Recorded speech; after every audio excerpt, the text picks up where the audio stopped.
Okay, imagine for a second, you're a colonist, right? And it's 1776. Would you be ready to take on the entire British Empire?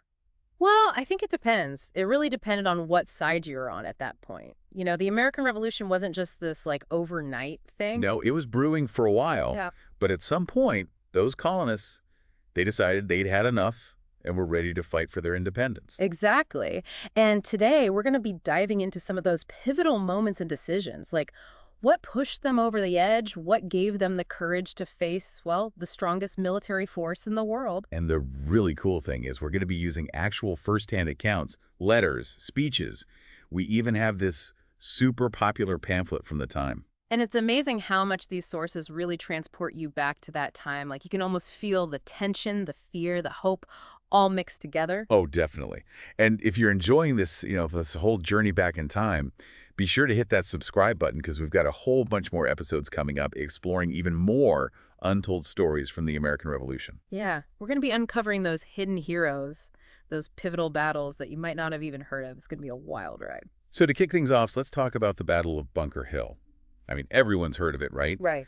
But the details, they're pretty brutal. Yeah. The British, they technically won, but at a huge cost, right? Yeah. I mean, we're talking over 1,000 casualties, almost half of their attacking force. It was a Pyrrhic victory, if there ever was one. And the sources, they really paint this picture of just pure chaos and carnage on the battlefield. And can you imagine the impact on the people who actually saw this happening? Yeah. We have this account from John Quincy Adams. He was just a kid at the time, but he witnessed the battle from a distance. Ah. And it, really messed him up. Oh, yeah. That trauma stayed with him for his whole life. And it really makes you think about the human cost of war, not just the numbers, but the individuals, the families. I bet a lot of our listeners can relate to that in a way, whether through personal experience or like family story. It's that reminder that history, it's not just dates and names in a textbook, right? There's a real human story behind it all. So while the smoke is clearing at Bunker Hill, the colonies are grappling with this huge question, what now? And the Continental Congress, they're sending these mixed messages. Yeah, you've got the Olive Branch petition on one hand, basically pleading with King George for peace and understanding. But then, almost at the same time, they issue the Declaration of the Causes and necessity of taking up arms. So it's like, which is it? Peace or war? I think it shows just how divided the colonies were at that point. Some people were still holding on to hope for reconciliation, thinking King George would step in, fix everything. Right, like he's a reasonable guy. He'll see our side. Exactly. But then others were like, no, this is it. We have to fight. We have to be ready. And then you've got King George all the way across the ocean declaring the colonies in open rebellion. He's not backing down. Nope. And that's when Thomas Paine enters the scene, right? His pamphlet, Common Sense, it just explodes in popularity. Oh, yeah, Common Sense. It was like the viral tweet of its day. Totally. And what Paine did so brilliantly was to put into words what a lot of colonists were feeling but maybe couldn't articulate. He just lays out this clear, compelling argument for independence. And this is a concept that, before Paine, wasn't really mainstream. Right, like people were afraid to even talk about it openly. Paine, he makes it, common sense. And you see his influence on figures like George Washington, who at first saw this as a fight for rights within the British Empire. Right, but then he starts reading Paine and thinking, wait a minute, maybe full separation is the only way. So as things are inching closer to war, Washington, he gets appointed commander-in-chief of the Continental Army. He heads up to Cambridge. And, well, the army he finds there isn't exactly what you'd call a well-oiled machine. Oh, yeah, this was no elite fighting force. We Yeah. have this one account from a British surgeon who describes them as a drunken, caning, lying, praying, hypocritical rabble. Ouch. I mean, obviously that's a bit biased, coming from the enemy. Right, sure. But even Washington himself admits there are challenges. He writes about his troops being an exceeding dirty and nasty people. So Washington, this Virginia planter, not a ton of military experience, he's got to whip this rabble into shape and take on the British Empire. Talk about a tall order. Seriously, so what does he do? How does he even begin to tackle this? Well, he's got his work cut out for him, that's for sure.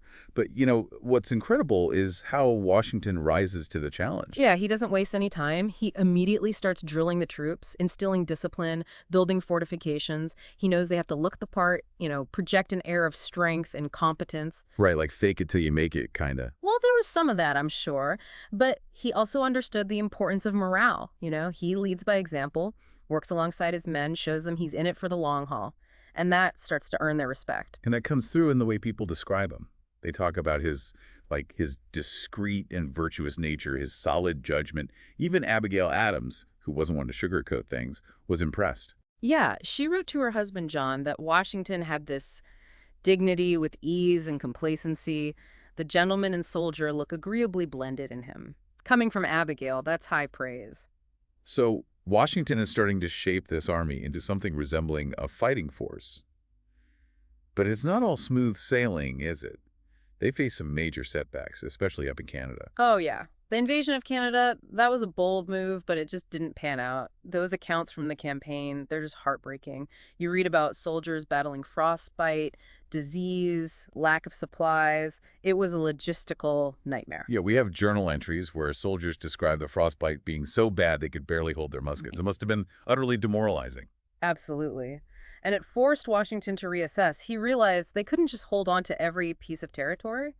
They needed a new strategy, one that played to their strengths. And that brings us to one of the most pivotal moments in the war. Washington's decision to allow black soldiers into the Continental Army. It wasn't just about numbers. It was a huge shift in thinking. Right.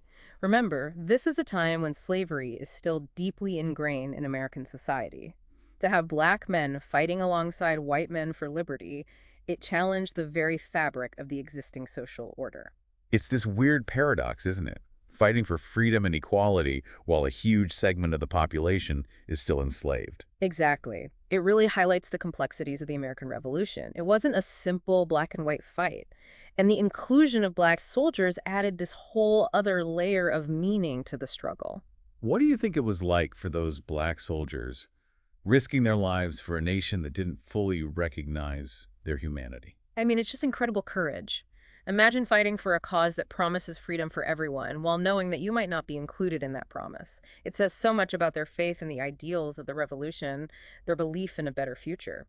So the Continental Army is evolving, both in its tactics and its composition. And speaking of evolution, we got to talk about Henry Knox and those cannons from Fort Ticonderoga. Oh, that's just an epic story. I mean, hauling almost 60 cannons, some weighing over 2 tons, across 300 miles of frozen wilderness in the middle of winter.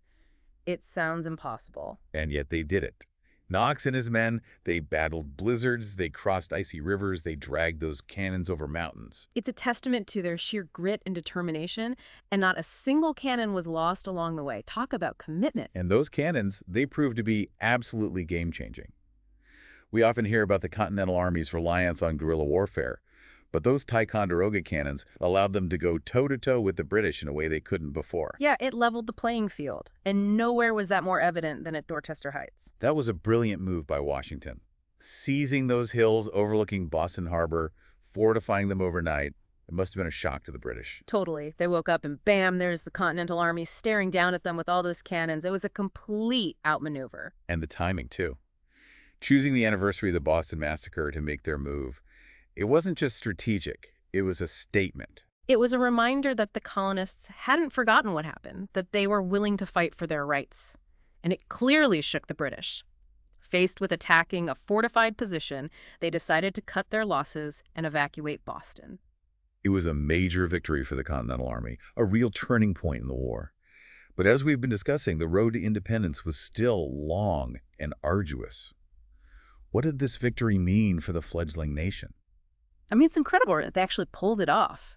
These ordinary colonists, shopkeepers, farmers, they stood up to one of the most powerful empires in the world and won. It's pretty mind-blowing when you think about it. Yeah. And they didn't have some grand army, right? It was all about sheer will, this belief that they deserved something better, a government that actually represented them. Yeah, and they were willing to risk everything for it. But as we've seen from these sources, it wasn't all triumphant marches and rousing speeches.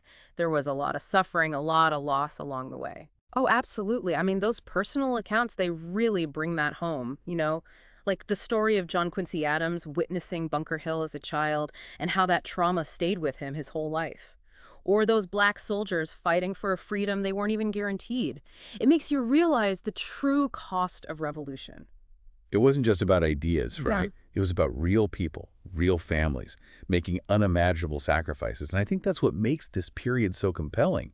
You You see the flaws, the contradictions, but also this incredible resilience, this determination to build a better future. And those ideals, that belief in liberty and self-government, they didn't just disappear after the war was won. They became the foundation of the United States, the principles that, at least in theory, we still strive for today. So we've barely scratched the surface of this incredible period, but I hope this deep dive has given you a new appreciation for the American Revolution. It wasn't just about a bunch of guys in powdered wigs signing documents. It was a messy, complicated, but ultimately hopeful story of ordinary people fighting for something extraordinary.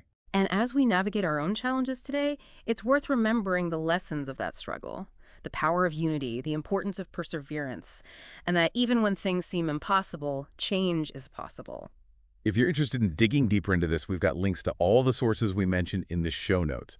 And don't forget to subscribe for more deep dives into the stories that shaped our world. Thanks for listening.